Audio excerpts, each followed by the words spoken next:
Intégral Placement met les points sur les i. Et c'est Olivier de Lamarche qui vient de nous rejoindre puisque nous sommes mardi. Bonjour Olivier. Bonjour. Associé gérant chez Platinum Gestion il y a des années maintenant.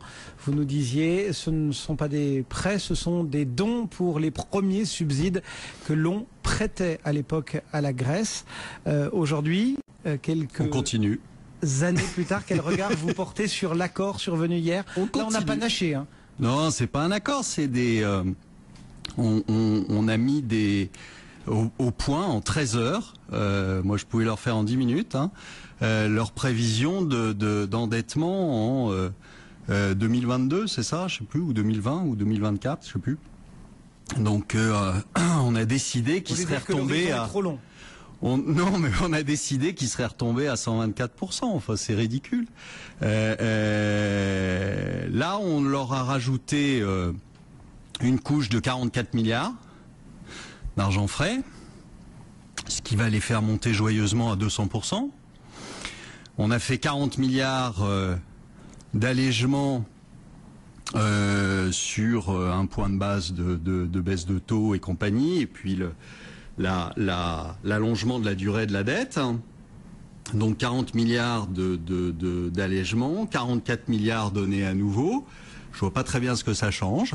Et puis, on va dire que ça va permettre de gagner quoi, 15 jours? Allez.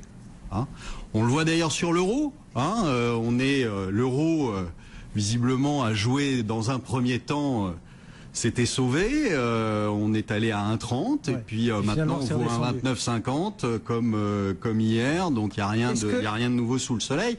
Le seul truc qu'il y a sous le soleil, pardon, je finis. Le seul truc qu'il y a sous le soleil, c'est que la semaine dernière, il y avait ce qu'on appelle le Black Friday aux États-Unis, et nous on est en train de se faire le Black Week.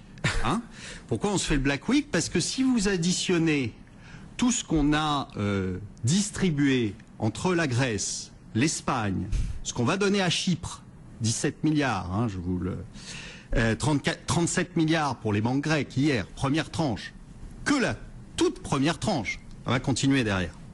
On en est à 138 milliards sur la semaine. C'est Noël avant l'heure. C'est beau, c'est Noël avant l'heure. On dépense beaucoup plus que les Américains finalement.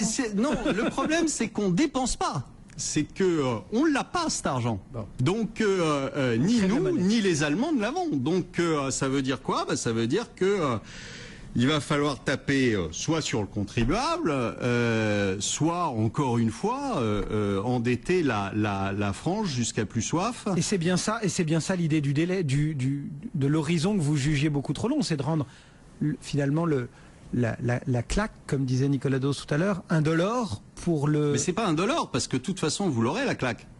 Alors, que vous l'ayez maintenant ou que vous l'ayez plus tard, quand vous l'aurez plus tard, ça vous coûtera plus cher. Mais si on prend une petite claque chaque année sur les 12 ans qui viennent... Non, mais pas une petite claque chaque année, parce qu'il y a un moment où toute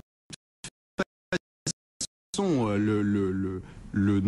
celui qui est en train de se noyer, c'est-à-dire la Grèce, va entraîner les sauveteurs avec lui. On ne peut pas demander à des pays qui sont déjà au bord de la faillite comme nous d'aller payer pour des pays qui sont morts et qui ne rembourseront jamais. Si on le fait donc ça ne veut rien dire. Alors, dans 10 ans, mais c'est ça justement. C'est-à-dire que tout le monde attend, si jamais tout d'un coup la Grèce se remettait à faire de la croissance. Non, nous, je parle de nous. Et si nous remettions à faire de la croissance? On est déjà en croissance, mais on gagne Guillaume, 0,2%. le problème, c'est que ça fait 20 ans qu'on n'en fait plus de croissance. On en fait un tout petit peu. Ben oui, mais un tout petit ça peu pourrait ne s'accélérer. suffit pas. Ça pourrait. Comment? Par quel miracle? Parce que Montebourg va nationaliser ArcelorMittal, c'est pour ça que ça va s'accélérer la croissance? Non, pas du tout. Non, bon, je sais pas, non. Alors, qu'est-ce qui va faire qu'on accélère la croissance? qui semble redémarrer un petit peu. Les États-Unis aussi. Alors, c'est marrant parce que les marchés chinois, ils n'ont pas l'air d'accord avec vous. Ah bon? Shanghai a cassé les 2000 points ce matin, c'est-à-dire qu'ils étaient encore une fois en baisse.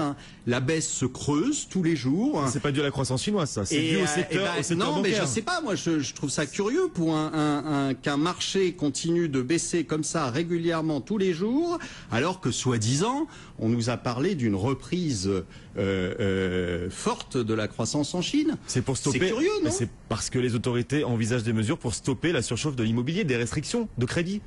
Voilà, donc les banques pourront moins se faire d'argent, c'est ça? Ah bah oui, donc elles pourront moins jouer, donc elles n'auront pas leur petit shoot toutes les semaines. C'est pour ça alors. Ah, j'avais pas compris. Non, il y a évidemment les marchés qui n'y croient pas, je pense, hein, à la furieuse reprise de la Chine, et ils ont bien raison de ne pas le croire.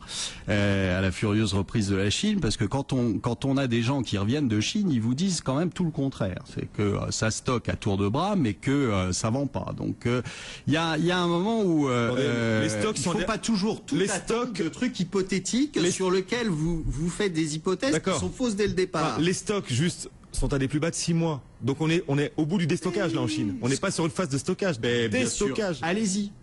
Allez-y, je vous conseille, ça va vous faire rire. Vous êtes allé, Olivier? Vous avez des parkings entiers qui sont bourrés de machines Caterpillar et compagnie. C'est pas du déstockage, ça. Aujourd'hui, vous avez un marché chinois, vous avez une économie chinoise qui ralentit et qui ralentit beaucoup plus fortement que les chiffres qu'on vous amuse à Donc vous plus donner. que le cas grec, plus que le cas, ce qu'il y a d'ennuyant selon vous, et on va essayer d'en terminer avec cette courte réponse, c'est la situation globale.